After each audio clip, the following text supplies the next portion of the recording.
Let's put together my analog basket for the house. I got this at a yard sale for $2. Added some cute little bows from the pantry project. I think it looks really darling. I'm going to fill it up with all kinds of crafty hobbies. Hello. Do you have something to say? I didn't hire you to steal the show. I love a good DIY project. Bigger the better, honestly. Making my own bathroom floor by hand or ripping down my entire ceiling and all of its nasty contents. But I'm also a hobby girl. Always been very creative. Grew up in the 90s. Love the nostalgic feeling, especially in this digital age with so much technology. And I really want to show my children the art of creativity. I've always wanted to be a mom who leads by example. If I expect my kids to not want to be sitting on a phone or on an iPad, then I have to show them there are other ways to explore their creativity. Let's make this basket.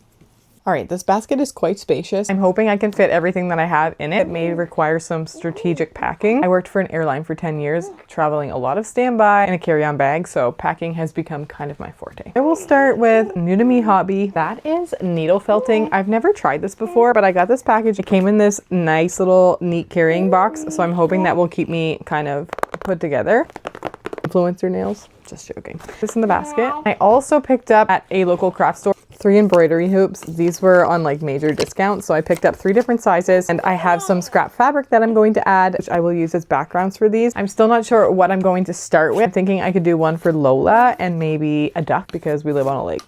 Next, we have a puzzle. I actually picked up a thrifted puzzle not too long ago. Turns out thrifted puzzles are kind of a hit or miss. There were some missing pieces, and I'm not going to blame it all on whoever donated the puzzle to the thrift store because one of the pieces was found in the dishwasher, which may have been related to my toddler. It's 500 pieces, so it's a good starting point. Can't wait to start this one. On my quest to fill the basket, I actually stopped in at the dollar store, and I thought if I didn't want to tackle kind of a big craft for hours and hours of a night, but just do something for my brain, I picked up 2 of these books. One is Word Search, really nice to try. There's lots in here. The aesthetic of the book was actually quite cute. And then I also picked up Sudoku. I don't know if they're different strategy levels. Oh yeah, tricky, moderate, easy. We'll start with the easies. Hard.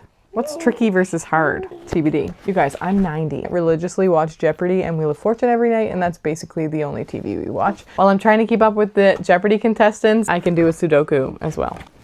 I also picked up this really cute notebook at the dollar store. I just thought it would be nice to just write little letters to my kids or just write some things that happened in my day. Just keep it in the basket. I've never been like a full journaler, but I thought it would be just nice to have this in the basket for good measure in case I ever wanted to jot some things down. I love a to-do list, but that's kind of not the point of the basket. Really nice. I'm going to put it in. While we're at it, we should add some pens and pencils because we might need those for our puzzle. So I used to do cross stitching, and I thought, oh, that would be fun to try again, but I didn't see a kit that I really loved. I'm going to keep researching this because as I go through my basket, I will keep adding some more stuff. Anyway, I didn't find a pattern I love. I thought about maybe creating a custom cross stitch pattern online. So I'm going to try and find like a website that will create something that I really like because I didn't see anything locally that really caught my eye. But I did find some embroidery kits. I haven't done these before, but I really want to embroider a pair of jeans with some cute flowers. So I thought, why not practice on an actual kit versus starting right away on a pair of pants. So I found this one at the dollar store, just a neutral backdrop and white thread, so it kind of goes with my aesthetic. I'll probably hang it in the bedroom. Then I got this one at Michael's. It was a little more expensive, but I used my 30% off coupon, so if you're going to Michael's, always check for coupons. I hope I don't fail at these, but you know, it's better to try, am I right? So let's put these in. Okay, for now, I'm just going to slip that in here. One can go down here. All right, I went thrifting the other day. Found the cutest stuff, including this adorable flower sweater, by the way. It was like $2. That's as much of a fashion show as you're going to get on this page. I am certainly not a fashion influencer. One of the videos I posted of a DIY project, you could straight see through the back of my pants to my cheeks. So yeah, you're certainly not going to get fashion advice around here, but I will show you my cute thrifted sweater. So I love to knit, always have. My grandmother taught me when I was little, and I started making scarves that would go like literally like this and then back like this. And now I really love to make different projects. I have been making mittens in the winter time.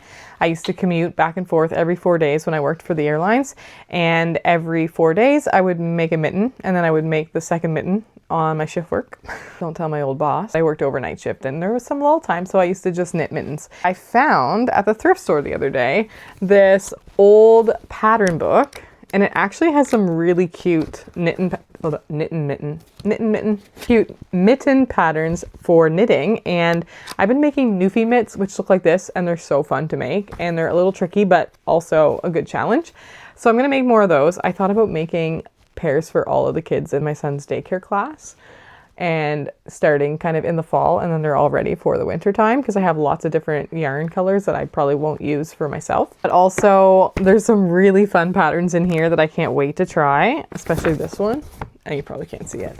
I'm gonna put this pattern book in the basket so that I can attempt a few of them when the winter comes. I probably won't get too into knitting right away because obviously it's been 30 degrees here, but it's nice to have this book. Final item that I've been kind of working on right now. Actually, sorry, I do have a couple things coming on Amazon. I've been working on this blanket. It's a baby blanket for my daughter. I actually made the same blanket pattern for my son when he was born.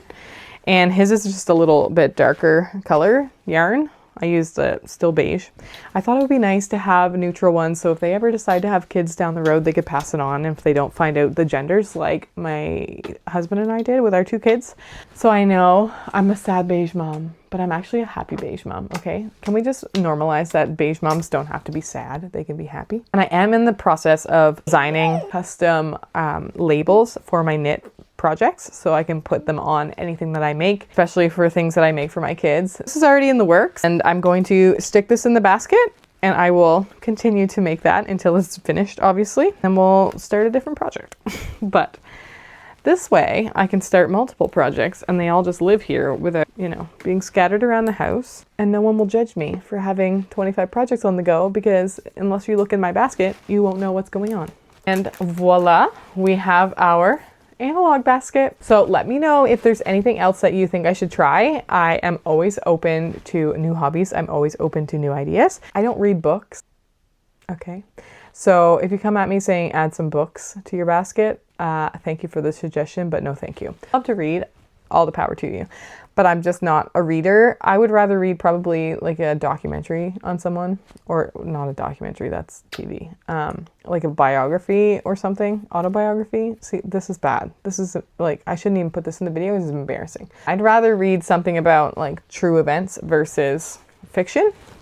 However, any other suggestions I will take. Some of these are new to me. Some of them are obviously things that I've done before, but still very exciting all the same. So if you want to create your own analog basket, you can use some of the ideas, and I'd love to see if you make your own. Please tag me and share some of that with me as well, because you might inspire me to put those activities in my basket.